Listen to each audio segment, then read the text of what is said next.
মৰমৰ ছাত্ৰ ছাত্ৰীসকল আজি আমি ৰসায়নৰ কিছুমান প্ৰাথমিক ধাৰণা এইটো চেপ্টাৰৰ 1.20 এই কুৱেশ্যনটো এতিয়া আমি কৰি দিবলৈ বিচাৰিছোঁ সো এইটো তোমালোকে চোৱা round up the following up to 3 significant figures মানে তলৰ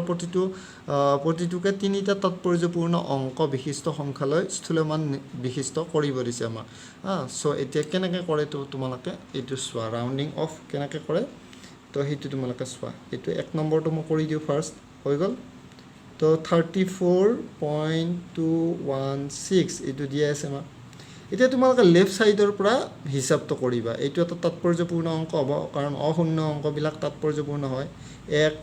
এইটো 2 আৰু এইটো হ'ব 3 আমাক তাৎপৰ্যপূৰ্ণ অংক কেইটালৈ ৰাখিব দিছে তিনিটালৈ ৰাখিব দিছে বাকিখিনি বাদ দিব দিছে তাৰমানে ইয়াতে কোনখিনি অংক বাদ দিব লাগিব 16 খিনি বাদ দিব লাগিব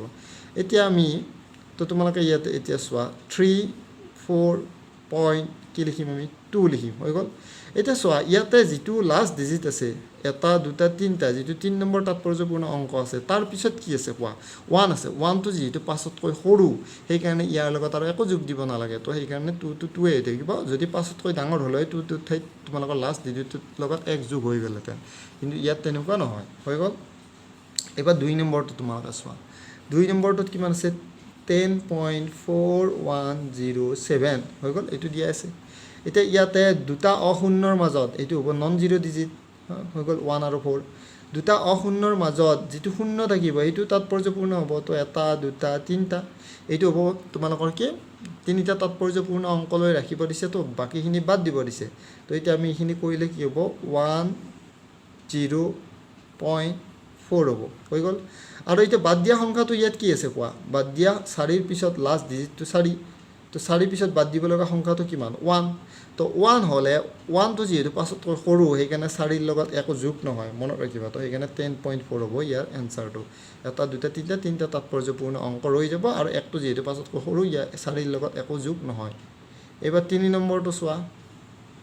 0.04597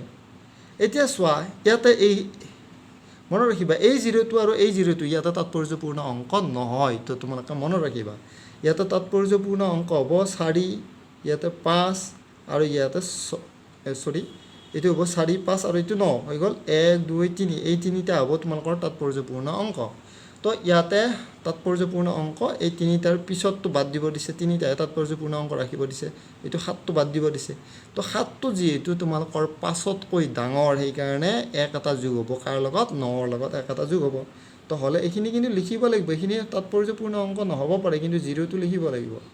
তো 4 আৰু ইয়াৰ লগত যদি এটা 1 যোগ হয় এইটো 0 হৈ যাব আৰু এইটো 6 হৈ যাব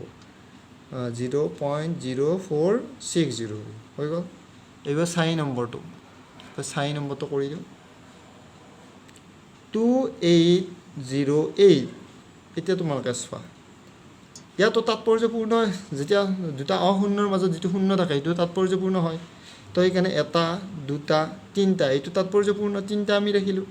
এটা দুটা তিনিটা এতিয়া বাদ দিব লগা সংখ্যাটো কিমান ইয়াত 8 তো 8টো যিহেতু পাছতকৈ ডাঙৰ সেইকাৰণে 0ৰ লগত এটা কি যোগ হ'ব 1 যোগ হ'ব সেইকাৰণে আমি ইয়াত এটা 0 দিব লাগিব চ' সেইকাৰণে আমি ইয়াত তোমালোকৰ 2810 হ'ব হৈ গ'ল এইকেইটা হ'ব তোমালোকৰ তাত ৰাউণ্ডিং অফ তিনিটালৈকে